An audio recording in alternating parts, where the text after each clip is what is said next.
Voilà, mbote na bino de partout et sika boyambaka biso et CP Sarabiso toujours yoyeba ke buzawana. En tout cas, bienvenue une fois de plus dans Coloris Club 84. Alors, lelo na yo betaka li solo yaba crème visage. Lelo na yo betaka li solo crème visage hein pour na bateau bazana 40 ans au mati. C'est très important. OK?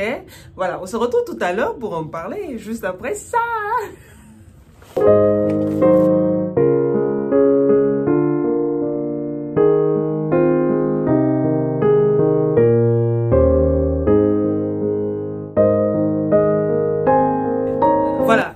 Bienvenue, ceux qui m'ont bosso boyambi biso, osa bel et bien dans Coloris Club 84. Tosa partir à Kinshasa, capitale de la République démocratique du Congo.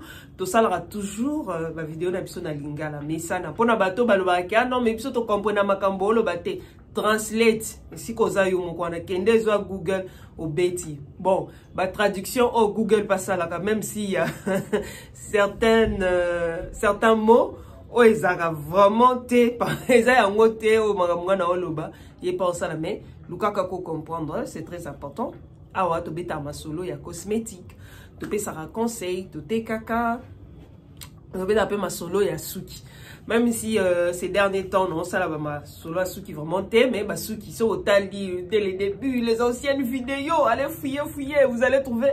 Il y a des perruques, comment confectionner des perruques, des tresses, des modèles, ça dépend. Il y a binonde ngolingyo salé là, au kuta, ba vidéo ana ezali. En tout cas, so bokei bo kutango. Bon, il y a eu aussi un petit souci, likola banzembo monsieur ezara ba droit d'auteur, toutes ces choses là, c'était un peu difficile. On a temporisé un peu, mais voilà, maintenant là, c'est bon. Et puis voilà. Alors, Nayo betaka li solo, nina lobaki, il y a ba produit, hein, crème visage. Ils ont ba crème visage. Ils ont pour le matin et puis le soir. Ça va dépendre de vous. Mais, ils ont pour un bateau bazana partir il y a 40 ans. Ti au mati. Oui, naïbi ke na la bilo ko so ba talimba ou ba kepe ba sombi mais malheureusement yo somba ki oyeba ité. Alors, on a décidé pour la mouba tebe ba salé na vandi kanga na ndosi kana on a décidé le na bino na ya na expliquer. Pour sûrement peut ba teke la au somba au salé la et symbiote. Et symbiote alors que aux amuta tranche d'ajouter ou bien ba teke la que lo mususu ba ebisio eza crème aux yeux au salé lina elonge symbiote. Eza crème à jour ezali na crème à nuit pezali. Alors bandongolomi suna bato ba watika ba message ezanga mutuna makolo wana bo continuer kaka nga ku tetali ngani tanga elote ndeka na loba bato ba chaka choko to tika bango te bato pe balingi otela te to tika bango te ba o pe ba koli déjà to kotika pete ba o pe ba jeune fille to tika te parce que cosmétique est concerné bato na nyos. Alors, naebi ko somba no ba produit pa na ngate. Mais tika oluko finga ngai parce que obi mande bête. D'accord? Tu n'as rien acheté chez moi. O tika la sombelo moroté, c'est mon argent. Nga mone na sombra na kei na ina bilo na nga na ba découverte nga pe na sala kana ye na proposer bino mais ozo ya po finga nga. Et en plus même les gens qui sont en Europe là surtout bino ba Europe. Aux États-Unis quand même ba temporiser. Les Congolais qui vivent en Europe là. Hein? Donc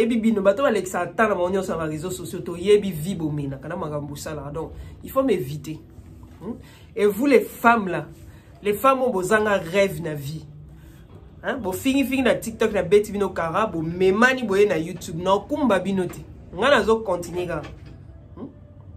Ngana continuer ga na kumba binote. Faut m'éviter. Na kumba binote. Kaka bo longwe TikTok boye na YouTube. Moi j'avance. Bino bo reculer. Ah bon, des passages bota manzaka na ngate hein. Moi ça manzaka ezala été na sala yo longwe donc le temps en sala. Si on a bien avant de manzaka, j'aurais pas le temps parce que ezaka otende na sala. Na makambo bien na sala alors. Que soit ici kozali 40 ans au mati. Tous les produits à base d'acide hyaluronique, net ba crème visage, ba lotion, hein? À base il y a acide hyaluronique, c'est très important pour cette tranche d'âge là.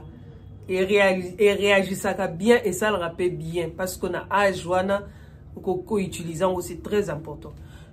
Par contre au bazaka ba jeune, hein, jeune par rapport à ça. Il y a un âge où on a tangité, ou on a tranche l'âge, les sérums, ça peut marcher. Mais pas trop. Voilà. Crème na biso les bosso yango. Bon, moi ni pende bakomi, il faut tangaka. Tangaka toujours. D'accord? Crème moyo, ezaka pona bateau bazana baride. Ok? Ozana baride, ozana ba cerne. Alors, on a besoin au effaçango. Comme au ligne conseil la bloc naturel, tout conseil a déjà produit bien fait. Yango. Donc, et permettre yo et nettoyer yo. Bateau peut bazaka na graisse. Ba graisse makasi. Bateau ba na bouton. Et ko permettre yo et sunga yo par rapport à pona yo. Et puis bateau net ba na tâche. Ba tâche à mamie, hein. Bon, so ba tâche comme danet mamie makasi. C'est vrai que e ko tambala mon côté. Ok? Mais e ko temporiser kaka. Ko pensa peut-être moins éclat moins bien, mais e ko sili ça t'habite que aussi ça monios. Juste pour un temps. Peut-être bateau na ne komi pena mamite et ça non est bandeli, ça peut aider, mais il faut associer avec d'autres produits. Voilà. Ba komi yango pe bien, yango e bomonde ba komi bateau batangaka. OK? Et ça un des produits à Fruit of the Wokali. Alors, c'est à ça que ça ressemble.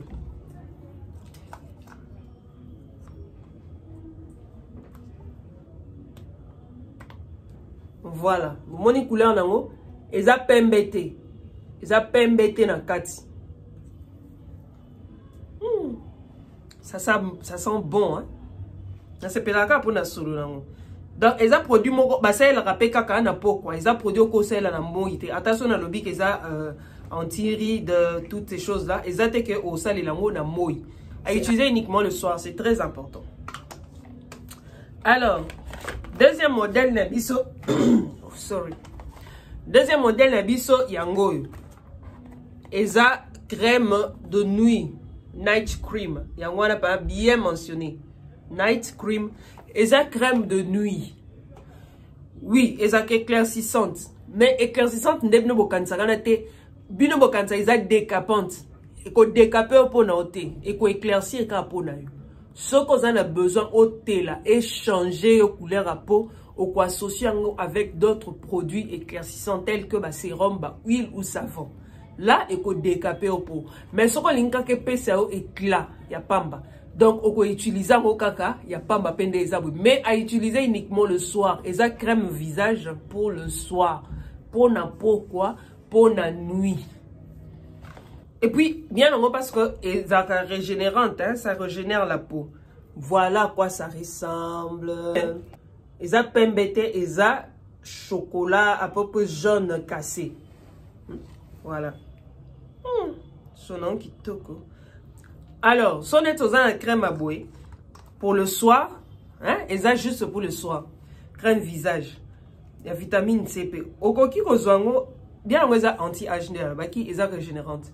Alors, si on a un âge, pendant et ça la bien, c'est éclaircissante et hydratante à la fois.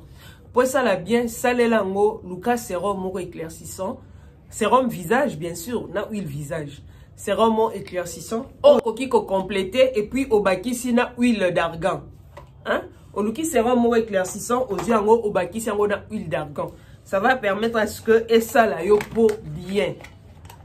Mais ce qu'on a net aux arapembe, on a besoin au bas qui s'est souté, au conseil on pamba. Mais ce qu'on a besoin au bas qui s'est moins, et ça la net va tout balingaka caramel, au thé là, net au thélité, et ça le moins il fait, en tout cas, au luki, sérum de la lobby, éclaircissant n'importe quel sérum, na savon, à utiliser uniquement le soir. Alors, oyasuka, yango.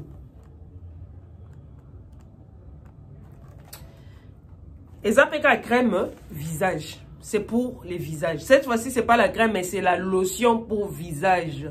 Seulement pour visage. Yangwana, c'est bien mentionné.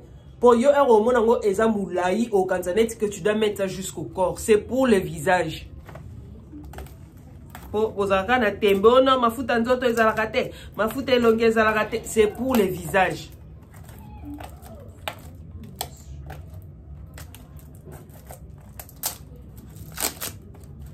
Voilà.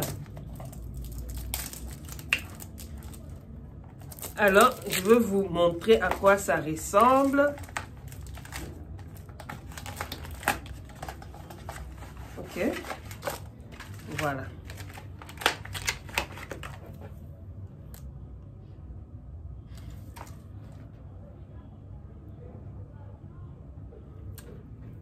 Exactement, na solo moi bien. Mais yango ezaka pembe. Eza blanc cassé, hein. Eza vraiment pembe ma casse mais blanc cassé. Ils en est mille kita. Bien yango etelema vraiment te mais et ça là bien ma casse il cola pour. Alors Erosio Pacoleon, ils allaient bien pourquoi? Hein? Bien yango, ils ont un collagène, ils ont une huile d'argan, ils ont une vitamine C, ils ont un acide hyaluronique dans tous les ingrédients là. Pour une personne qui a un âge avancé et que ça là est bien makasi, hein? Vraiment, et qu'on hydrater bien et puis et qu'on permettre est-ce que et empêcher ba ride, ba cerne, ba signe à vieillesse nyonso ou il y a vieillissement, ba signe à nyonso et qu'on zala camouflé. Ce qu'on sait là ba crème nyonso na la kisi.